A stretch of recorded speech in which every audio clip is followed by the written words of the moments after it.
Hello dear friends, आप सभी का study tour with RSR channel में स्वागत है। आज के सेशन में हम UPSSC पीटी से संबंधित प्रमुख बिंदुओं पर चर्चा करेंगे।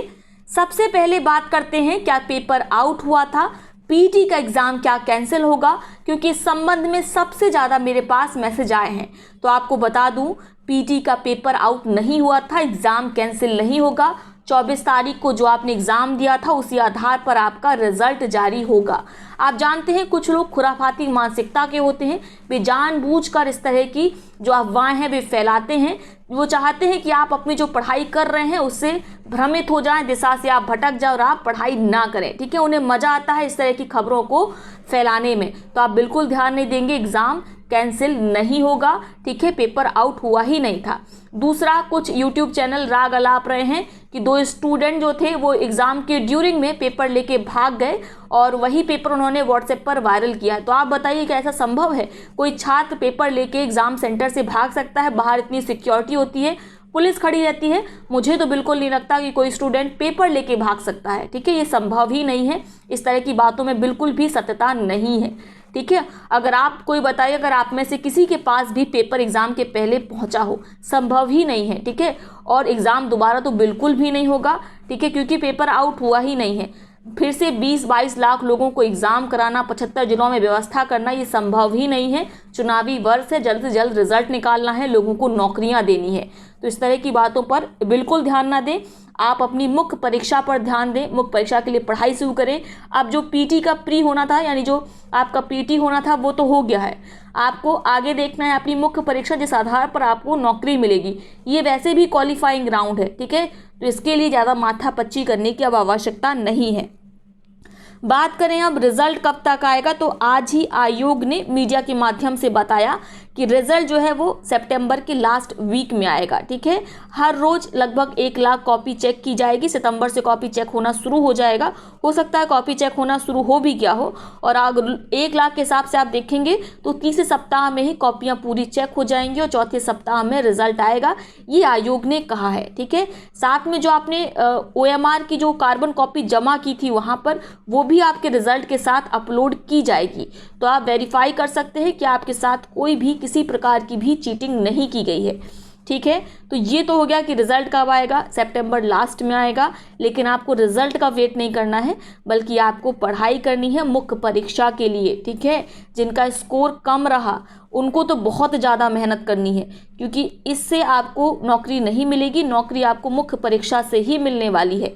और तुरंत ही जैसे ही आपका लेखपाल का या वीडियो का एग्ज़ाम होगा या जूनियर असिस्टेंट का एग्ज़ाम होगा, जो कि नेक्स्ट ईयर है 22 में, तुरंत ही आपको ज्वाइनिंग भी मिल जानी है, क्योंकि चुनावी वर्ष है। मैं बार बार कह रही हूँ, तो आप मेहनत से पढ़िए और किसी तरह की फालतू की खुराफात में और ये फालतू की बातों में मत पड़िए।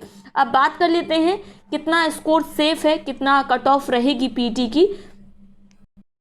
तो ये तो आप जानते हैं कि जो पीटी एग्ज़ाम था ये क्वालिफाइंग राउंड था, इससे किसी को भी नौकरी नहीं मिली है। ठीक है, तो इस आधार पर बात करें कि कट ऑफ क्या रहेगी, तो ये दी हुई है। सबसे पहले बात करते हैं अटेंडेंस कितनी रही, तो अटेंडेंस काफ़ी अच्छी थी। 85% बच्चों ने एग्ज़ाम दिया, जबकि उनके सेंटर दूसरे ज़िलों में थे, या कहें उनके अपने होम डिस्ट्रिक्ट वाले ज़िले में थे और वो पढ़ाई कहीं और कर रहे थे, उन्हें एग्ज़ाम बाहर देने जाना था। उसके बावजूद 85% अटेंडेंस थी, और अटेंडेंस का प्रभाव पड़ता है मेरिट पर। साथ में एग्ज़ाम दोनों पालियों के बहुत सरल थे, और जो पहली पाली थी उसका पेपर थोड़ा सा कठिन था। कठिन किस लिए था? क्योंकि जो DI थी, उसकी जो डाटा इंटरप्रिटेशन था, जो टेबल और ग्राफ के क्वेश्चन थे, वो थोड़ा कैलकुलेटिव थे। ठीक है, उनमें ज़्यादा कैलकुलेशन थी, और कई स्टूडेंट इसके कारण कुछ क्वेश्चन के छूट गए। मैथ्स वगैरह तो दोनों ही में बहुत सरल आई थी, चाहे वो सुबह की शिफ्ट हो चाहे दोपहर की शिफ्ट हो, दोनों में इजी था। तो पेपर काफ़ी सरल था अगर आपने पढ़ाई की होती। ठीक है, और मैंने आपको बताया ही था कि पेपर बहुत सरल आने वाला है, पेपर कठिन नहीं आएगा, क्योंकि ये क्वालिफाइंग राउंड था, साथ में पीटी का एग्ज़ाम था। ठीक है, ग्रुप C के लिए एग्ज़ाम था। तो आप समझ सकते हैं कि हर तरह का स्टूडेंट इसमें एग्ज़ाम दे रहा है। और आप अपने आधार पर अगर सोच रहे होंगे कि एग्ज़ाम का पेपर जो था वो कठिन आना था, तो ऐसा नहीं था, मेरे द्वारा पहले ही आपको बताया गया था। अब बात कर लेते हैं कट ऑफ की।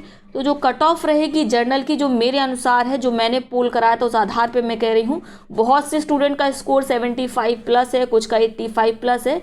और इसी चैनल में जो पेड ग्रुप है उसमें 2-3 स्टूडेंट के जो स्कोर है वो तो 90 प्लस है। तो ये कुछ ही स्टूडेंट हैं, ये क्रीमी लेयर स्टूडेंट होते हैं, इनके आधार पर मेरिट तय नहीं होती है। ठीक है, मेरिट तय होती है जो बच्चे मिड में आते हैं। ठीक है, यानी ना बहुत कम ना बहुत ज़्यादा, जो मिड में आते हैं वे मेरिट को परिवर्तित करते हैं और उसी में सबसे ज़्यादा नंबर ऑफ स्टूडेंट का कहें नंबर भी यही होता है, सबसे ज़्यादा संख्या भी इन्हीं की होती है।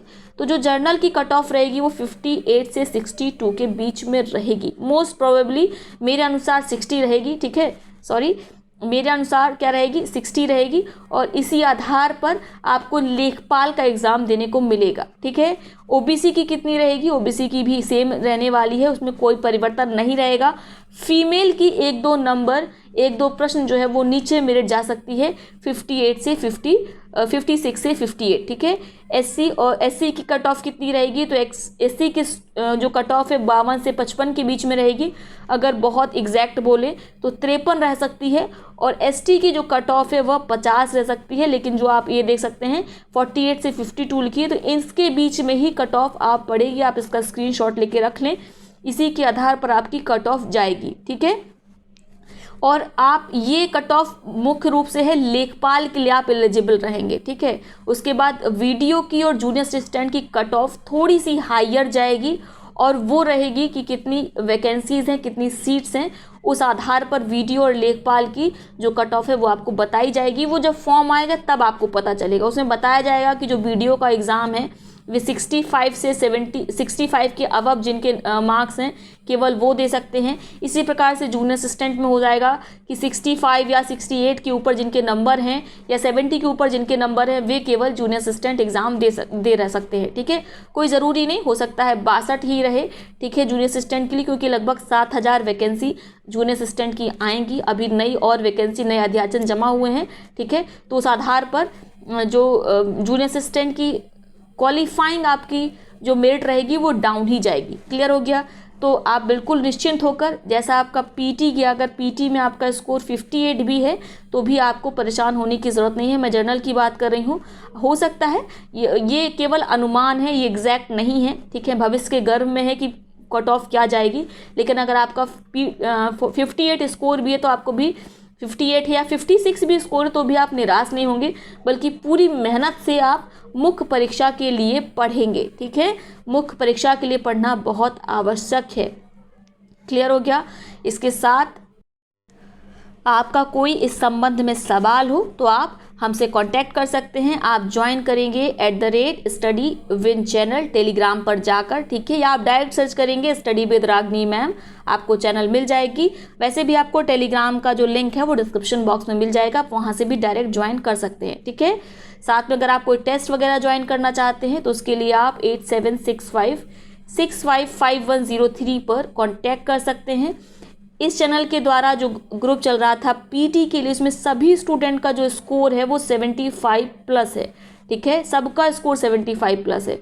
उसमें से 2 या 3 स्टूडेंट है जिनका स्कोर 90 प्लस है। ठीक है, उनके नाम में भी बता सकती हूँ आपको। ठीक है, एक स्टूडेंट का नाम आरती है, दूसरी रोहित है। ठीक है, इन दोनों का ही स्कोर 90 प्लस है, इन्होंने बहुत अच्छा परफॉर्म किया। ये लगभग 4 महीने से हमारे साथ पेड ग्रुप में जुड़े हुए थे और अभी भी ये जुड़े हुए हैं आरओ एआरओ के लिए। ठीक है, हाई कोर्ट और यूपी पीसीएस के लिए, साथ में यूपी जो आयोग के द्वारा आरओ की भर्ती जारी की जाती है उसके लिए जुड़े हुए हैं। ठीक है, तो अगर आप भी चाहें तो आप भी जुड़ सकते हैं, आप कांटेक्ट करेंगे, आपको जानकारी दी जाएगी। तो आई होप आपको वीडियो में समझ में आया होगा, जो बातें बताई गई हैं। आप अपनी पढ़ाई निरंतर करेंगे, कोई ज़रूरी नहीं कि आप पेड कोर्स ज्वाइन ही करें। पेड कोर्स इसलिए ज्वाइन किया था ताकि आपके अंदर निरंतरता रहे, आप लगातार पढ़ते रहें। ये नहीं हो कि आज आपने तो 2 घंटे पढ़ा, ठीक है, कल 4 घंटे पढ़ा, परसों 1 भी घंटे नहीं पढ़ा, तो इस तरह का ना हो। इसीलिए ग्रुप ज्वाइन करने का, पेड ग्रुप ज्वाइन करने का लाभ होता है। लेकिन अगर आप स्वयं संयमित हैं, आप अच्छा पढ़ सकते हैं, आपको लगता है आपको किसी पेड ग्रुप से जोड़ने की आवश्यकता नहीं है, तो बिल्कुल मत जुड़िए, आप मेहनत करिए। लेकिन रोज़ आप अपना टारगेट जरूर डिसाइड करिए। एक कॉपी बनाइए जिसमें आप अपना टारगेट लिखेंगे कि आपको आज कौन कौन सा विषय पढ़ना है, किस विषय में कौन कौन से टॉपिक पढ़ने हैं। तो ये आप में कहीं ना कहीं पॉजिटिव बदलाव लेके आएगा। लेकिन अगर आप ये खुद से नहीं कर सकते हैं तो यही काम पेड ग्रुप में कराया जाता है। ठीक है, आपको रोज़ बताया जाता है कि आपको क्या क्या पढ़ना है, यानी आपको रोज़ टारगेट दिया जाता है और उसी आधार पर आपकी क्विज होती है, यानी उसी जो आपने पढ़ा है उसी आधार पर आपसे प्रश्न पूछे जाते हैं। ठीक है, तो अगर आप इंटरेस्टेड हो तो आप मैसेज करेंगे, कांटेक्ट करेंगे, कॉल नहीं करेंगे उस नंबर पर। ठीक है, तो नेक्स्ट वीडियो में हम मिलेंगे